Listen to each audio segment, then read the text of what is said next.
Selamat pagi, siang, malam, selamat pagi, semangat pagi. Halo, aku Anggun Halizatul Aulia dari Universitas Jember, Prodi Manajemen Keuangan atau Administrasi Keuangan dengan NIM 220803102049. Pada video kali ini, aku akan menjelaskan tentang cara menyusun dan menganalisis sebuah laporan keuangan pada Bank Pengkreditan Rakyat atau kita singkat dengan BPR. Video ini ditujukan untuk menyelesaikan UAS pada mata kuliah Bank dan Lembaga Keuangan non-bank.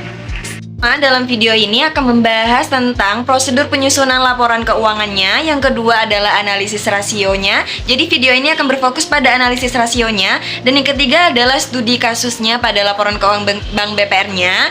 Dan yang terakhir adalah kesimpulannya. Langsung saja pada pembahasan pertama, yaitu prosedur penyusunan laporan keuangan. Ada 8 diantaranya. Yang pertama adalah pengumpulan data keuangan. Nah, ini kayak proses mengumpulkan informasi dan detail yang berkaitan dengan keuangan suatu entitas, mencakup kayak transaksi keuangan, catatan pembayaran laporan keuangan, dan informasi lainnya yang terkait dengan aspek keuangan. Yang kedua adalah merekam transaksi keuangan. Kan semua transaksi keuangan dicatat secara sistematis dan terperinci, direkam secara terperinci. Hal-hal yang meliputinya itu apa aja? Hal-hal yang meliputinya itu yang pertama adalah tanggal transaksi, jenis transaksi deskripsi, transaksi jumlah uang yang terlibat, dan akun yang terlibat dalam transaksi. Yang ketiga adalah verifikasi dan validasi data. Yang dimaksud verifikasinya dulu itu kayak memastikan data yang terkumpul lengkap, akurat, dan relevan. Yang dimaksud validasinya, ya berarti memastikan data yang dikumpulkan sesuai dengan aturan-aturan yang sudah ditetapkan sebelumnya. Yang keempat adalah pembuatan buku besar.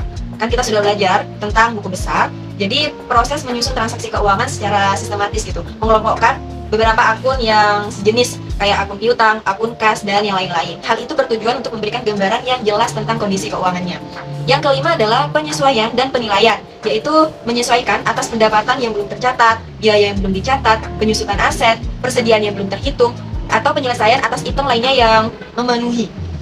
Yang keenam adalah persiapan laporan keuangan, adalah menyusun informasi keuangan kayak menyajikan informasi yang relevan, andal, dan verifikasi kepada yang berkepentingan seperti investor, kreditor, pemilik perusahaan, dan lain-lain yang memerlukan informasi keuangan.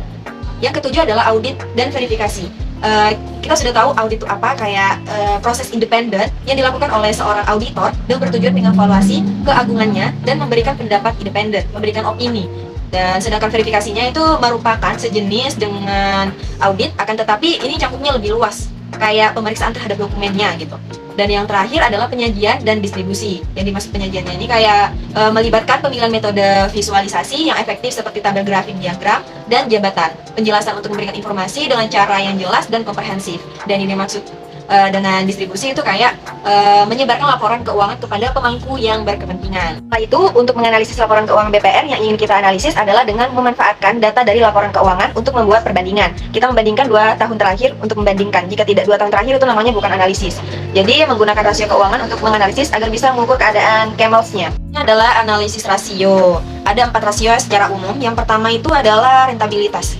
Rentabilitas adalah sebuah perbandingan keuntungan bersih dengan modal atau aktiva yang menjadi sumber penghasilan laba itu sendiri. Yang kedua adalah aktivitas. Rasio aktivitas adalah salah satu rasio yang membandingkan antara tingkat penjualan dan investasi pada semua aktiva yang dimiliki oleh perusahaan. Yang ketiga adalah likuiditas. Likuiditas adalah untuk mengukur kemampuan perusahaan dalam melunasi hutang dan kewajiban jangka panjang. Selanjutnya, rentabilitas itu berfokus pada keuntungan. Aktivitas itu berfokus pada mengukur efisiensi. Likuiditas itu berfokus pada penggunaan sumber daya perusahaan dalam memenuhi kewajiban jangka pendeknya. Dan solvabilitas itu berfokus pada menggambarkan kemampuan perusahaan untuk memenuhi kewajiban jangka panjangnya. Ini sudah dijelaskan tentang pengertian tentang rasio-rasio. Nah, rasio-rasio itu memang terbagi menjadi beberapa gitu. Rentabilitas misalnya kayak ROA-ROE, solvabilitas kayak DAR, likuiditas kayak kurun aset dan cash aset gitu. Jika kita bahas itu akan lebih memperpanjang durasi.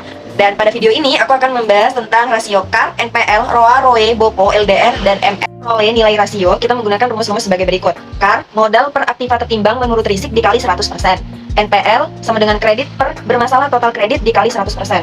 NPM sama dengan laba bersih per laba operasional dikali 100%. ROA, laba sebelum pajak per rata-rata total aset dikali 100%.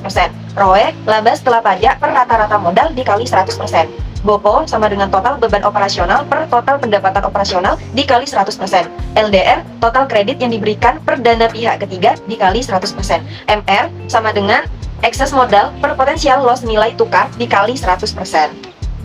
Selanjutnya, kasus pada BPR aku ambil dari BPR BKK Pati, mengambil tahun sebelum dan selama pandemi COVID-19. Nah, ini periode sebelum dan setelah pandemi COVID ya.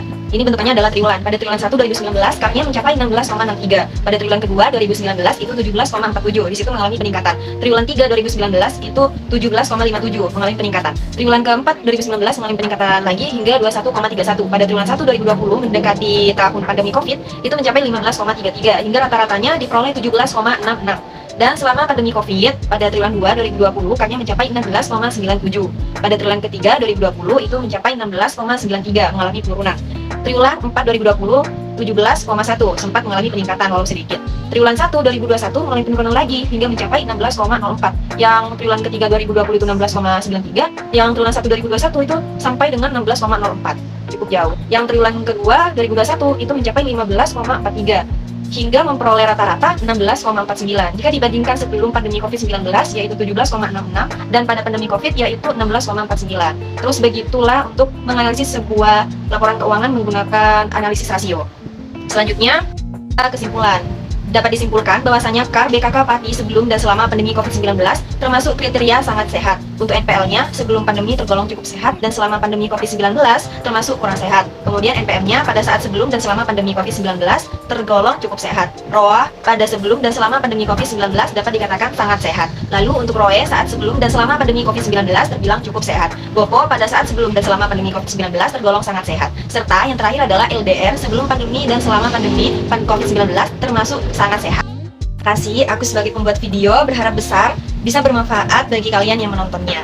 Untuk yang terakhir yang ingin aku sampaikan adalah ujian bukanlah untuk mengukur kepandaian, tapi untuk mengenali kepatuhan terhadap proses belajar. Perjuangan yang kita lakukan hari ini, baik buruknya hasil, percaya tidak percaya, itu akan membangun kekuatan nantinya. Sukses bukan akhir, kegagalan adalah hal yang biasa, larut dalam kesedihan itu tidak guna, yang penting adalah bagaimana cara kita berpikir untuk bangkit melanjutkan sebuah perjuangan. Ingat, hanya mereka yang berani gagal dan meraih kesuksesan. Thanks for watching, bantu like, share, komen untuk mendukungku, apapun bisa ditanyakan melalui kolom komentar. Sekian dan terima kasih.